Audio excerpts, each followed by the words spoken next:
We'll get him in here. Hey, I'm going to put this up on the screen just to get us thinking this morning. But not thinking about programming. I need to stop putting this up here because I haven't eaten breakfast yet. This is kind of appropriate because when my son-in-law was over at the house last night, we got to talk about cereal for some reason. And he was talking about he's a huge cereal. When he was a teenager, he used to eat like 5 or 6 bowls of cereal for breakfast. I mean, just chow down on the cereal. And he's still a big cereal buff. You know, he came home late one day this week. My daughter said that he got home like 7:30 and she said, "Oh, what do you want for dinner?" He says, "Oh, don't worry about it. I'm just going to go eat some cereal." And he'll eat cereal for dinner and be very happy. Eat multiple bowls of cereal. So he's a big cereal guy. Hey, Dylan, welcome to class. So yeah, we were just looking at cereal. So since my son-in-law is a huge cereal buff and eats like 5 or 6 bowls at a time. Captain Crunch. See, I didn't have anyone in programming mention Captain Crunch, I don't think. There may have been one, just one out of like 20 kids. Captain Crunch just doesn't get the love anymore. So I'm kind of a Corn Pops or Frosted Flakes guy, depending on my mood.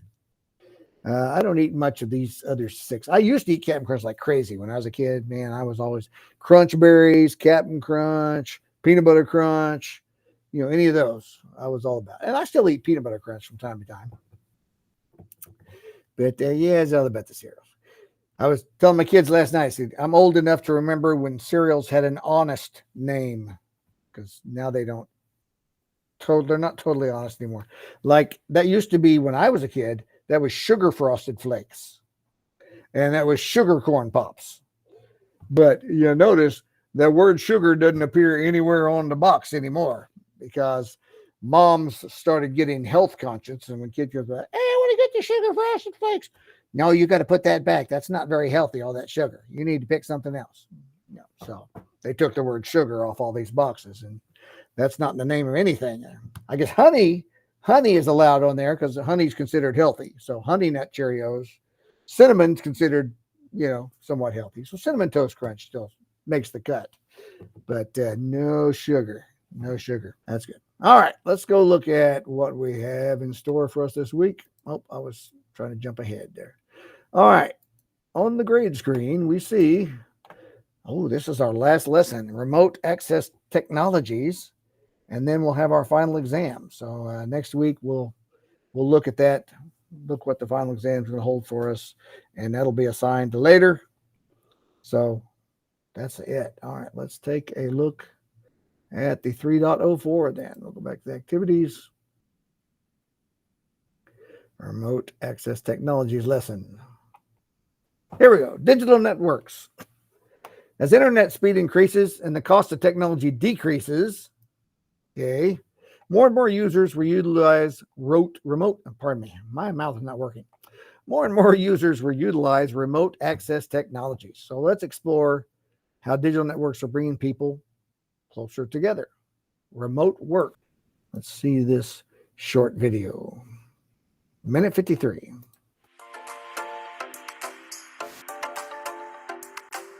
The internet has revolutionized not only our homes and free time, but our professional lives too. In many jobs, you can work from anywhere in the world as long as you have Wi-Fi.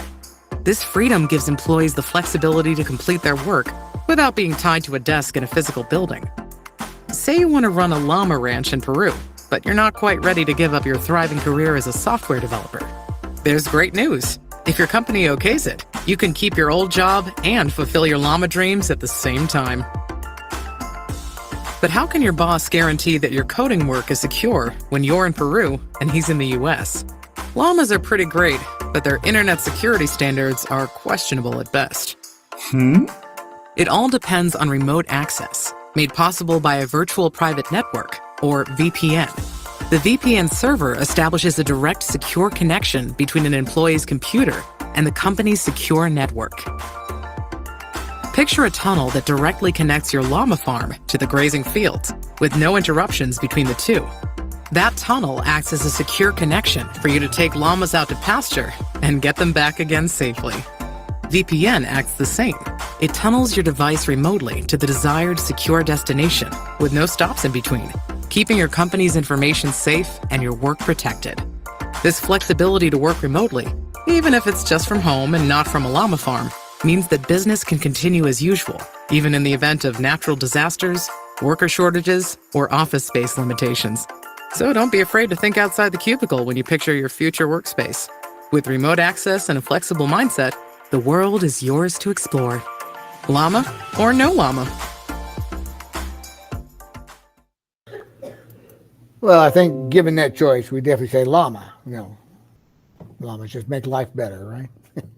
That's pretty nice. And remote work is, we know a lot about that now since the pandemic. Since the pandemic, we know a lot about remote work because, the world went remote and millions of people had remote jobs at that point.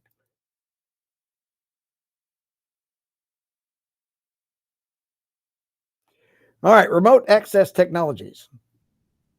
Technology that allows users to access a device or a network from an off-site location is called remote access because you're at a remote place there. It enables users to access systems where they're not able to connect directly. People who work from home or travel from work often use remote access. It's very common these days.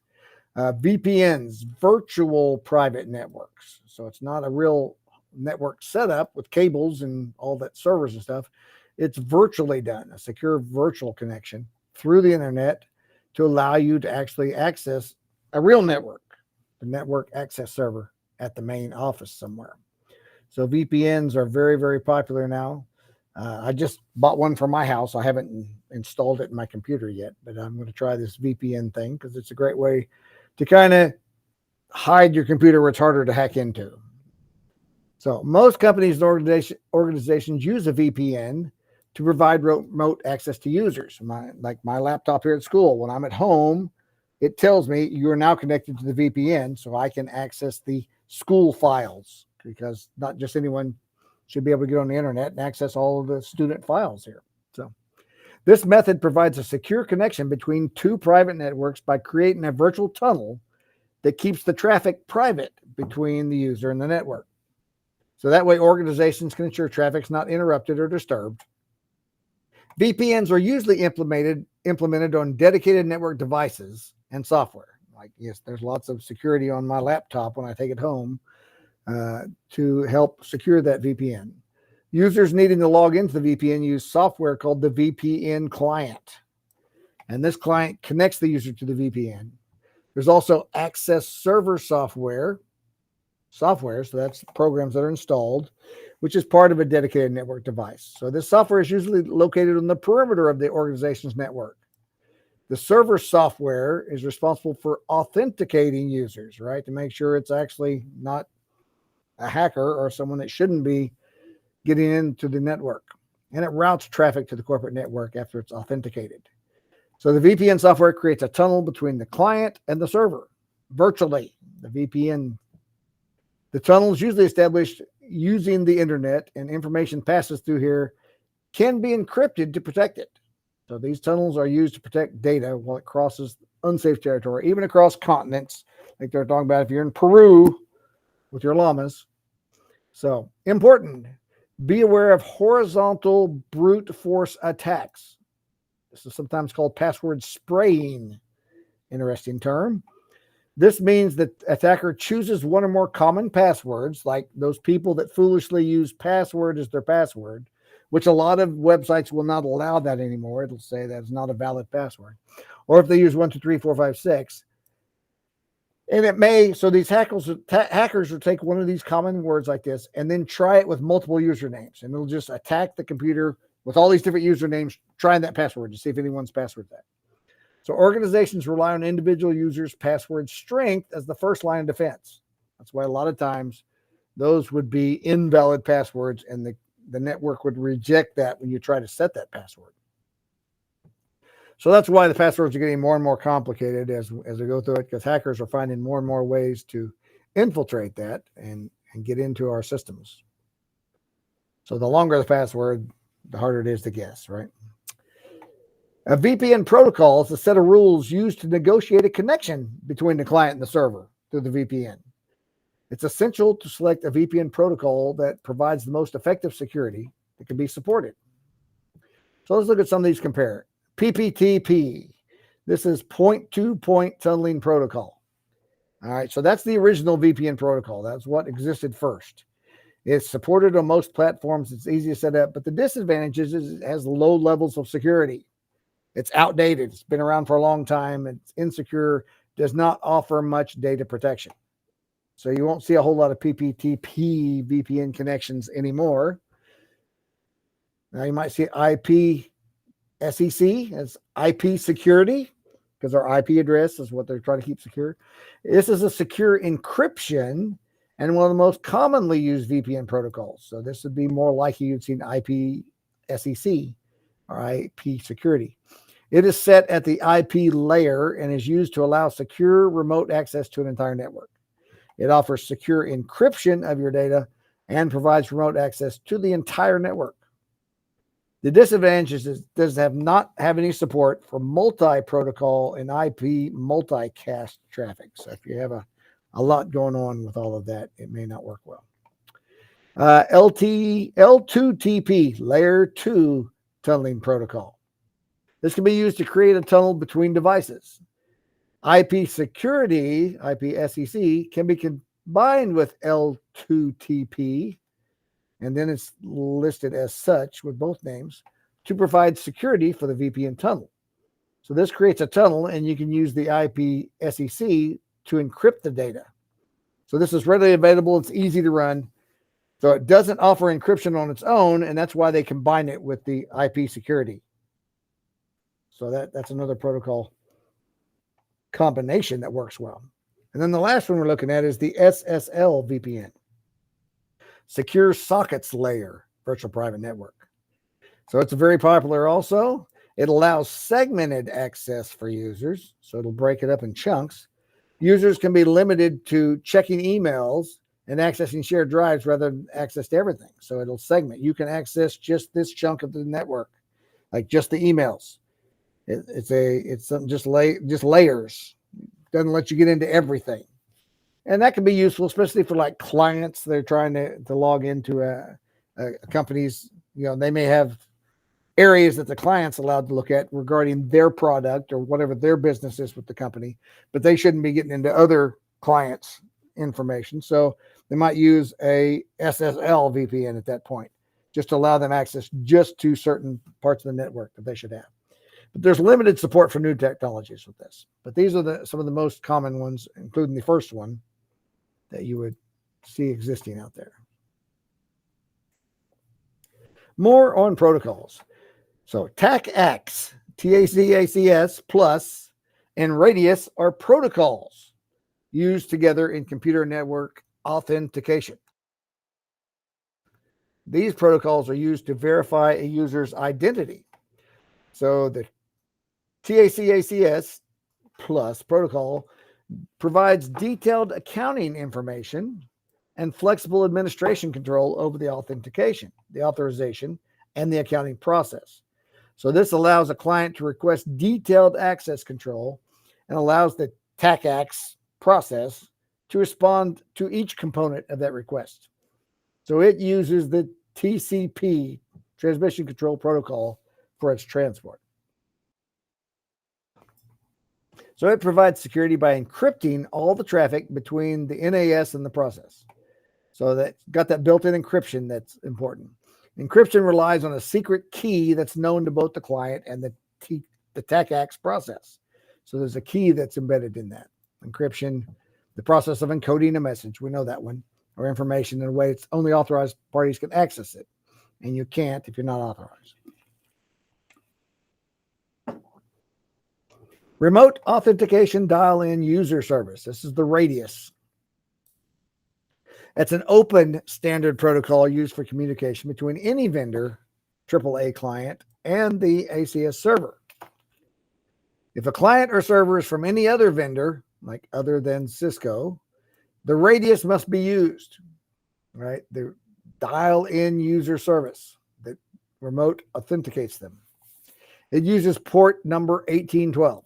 So if you get into the details of your network and the assigned ports, the authentication and authorization uses port 1812, 1813 is used for the accounting.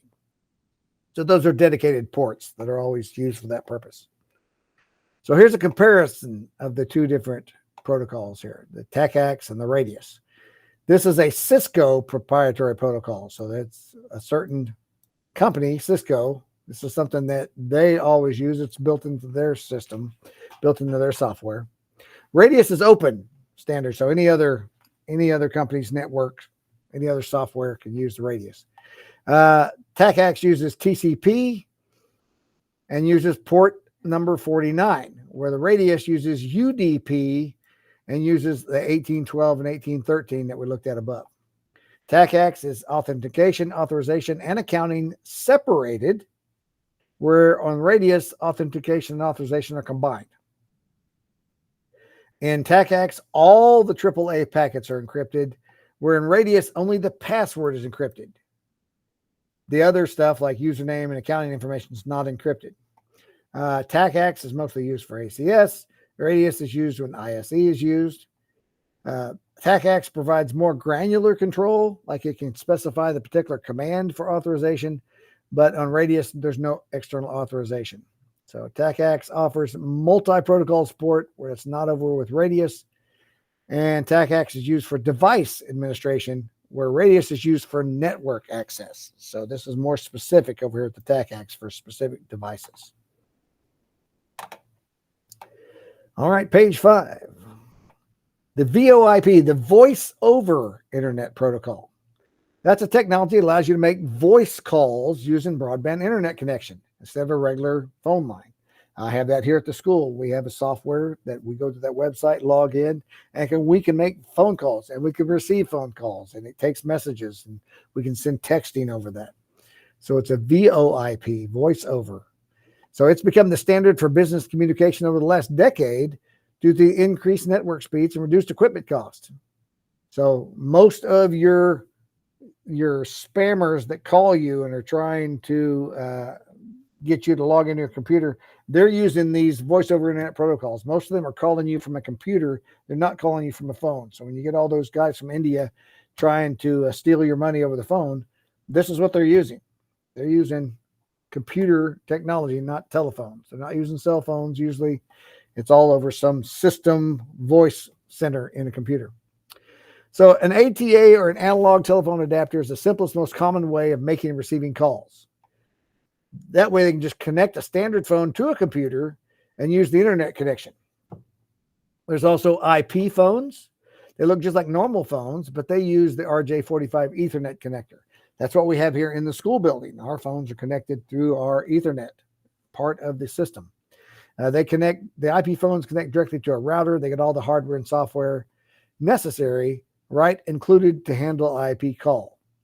So Wi-Fi phones allow subscribing callers to make VoIP calls from any Wi-Fi hotspot. Ours are not Wi-Fi phones. Ours are directly plugged in here.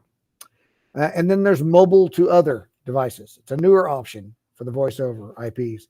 Users install an app on a personal device in order to make and receive voice over IP calls. And that'd be like, you can get that Google phone number, and that would be that type of thing where it's an app and you can make phone calls through Google over your internet connection with your cell phone. Page 6, virtual hands-on. So throughout this course, this talks about the virtual lab again. We don't have the virtual lab. The virtual lab environment referred to the toolbox, so we don't have that. So let's look at our lesson, our assignment. 1, 2, 3, 4, 5, and then 3 open response questions. 5 multiple choice, 3 open response. So that is our last assignment of the semester before our final exam. So there it is, guys. We've looked at a lot of different aspects of computer networks, computer security this semester. We'll get into some more interesting stuff next semester, but that's it. Do this assignment. We'll meet next week. We'll talk about the final, and this class is about up. So have a great week, guys. It's a B day. I'll be here Wednesday if you need me, but you guys have been rocking it. So have a great week.